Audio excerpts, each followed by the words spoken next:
দ্রুত নগরায়ন, নগর কেন্দ্রিক উন্নয়ন, সাথে শিল্পায়ন সব মিলে দেশ জুড়ে চলছে নির্মাণ শিল্পের এক বিশাল কর্মযজ্ঞ।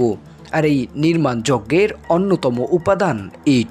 দুর্ভাগ্যজনক হলেও সত্য যে জেলার বিভিন্ন প্রান্তে এখনও ইট তৈরি হয় পুরাতন অর্থাৎ সনাতনী পদ্ধতিতে। আর এসব ইটভাটায় কর্ম করে চলে অনেকের সংসার। এবার আমরা কথা বলতে চাই ইটভাটায় কর্মরত কিছু শ্রমিকদের সাথে। আমাদের এই ভাটাগুলো বন্ধ হলে আমরা মনে করো বাচ্চা নিয়ে কিভাবে বাঁচবো? কেউ বিধবা মানুষ, কেউ আমাদের মনে করো স্বামী পালে গেছে, কারো স্বামী পঙ্গু হয়ে আছে। তো এই ভাটাগুলোতে আমরা কর্ম করিয়ে আমাদের পঙ্গু স্বামীকে বাঁচাই অথবা ছেলেমেয়েকে বাঁচাই, যা হলো শিশু শিক্ষা হলো স্কুলেতে পড়াই, একটু লেখাপড়া চালাই। তাহলে এই সংস্থাগুলো বন্ধ হলে আমাদের বাঁচার মতো উপায় নেই। যখন আমরা রাস্তায় বেড়াবো তখন কত ছেলেরা আমাদের আরও খারাপ কথা বলবে, আমাদের দেহ নিয়ে ছিনিমিনি করবে।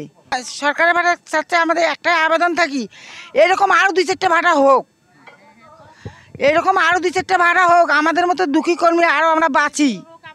আমরা এখানে দরিদ্র লোক করি খাই, কমের পক্ষে 500 লোক করি খাই। এই ঈদে পাই 510 চাল, ওই ঈদে পাই 10 চাল, তাতে কি আমার সংসার চলে? এই ভাড়া যদি বন্ধ করে দেয় সরকার, তা আমরা গরিব দুঃখী লোকগুলো কি করব?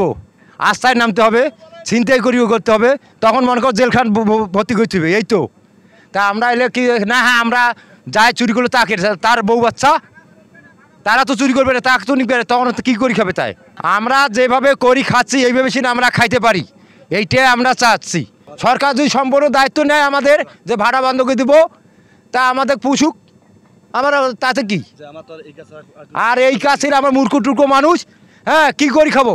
চাকরিও তো দিবে না, আমরা এই কাজে খালি লোক। আমরা 5 জনের মধ্যে মনে করো আমরা কর্মজীবী একজন, কিন্তু আর 4 জন যে আমাদের বাড়িতে যে মনে করো 3 কেজি চাউল না খায়, 3 কেজি যে চাউলের মূল্য, তাতে কিন্তু আমার ভাইয়ের কিংবা আমার বাবার সংসার তাতে কিন্তু চলে না। যার জন্যে ওই কিছুক্ষণ হয়তো বা স্কুল থাকি আসিয়ে হয়তো ওই ছেলেরা কিছুক্ষণ সময় কাজ করে। কাজ করাটা ঠিক নয়, কিন্তু ভাই পেটের দায়ে তো করা লাগবে, খাইতে তো হবে ভাই, নাকি? শিশু শ্রম আইনত দণ্ডনীয় অপরাধ।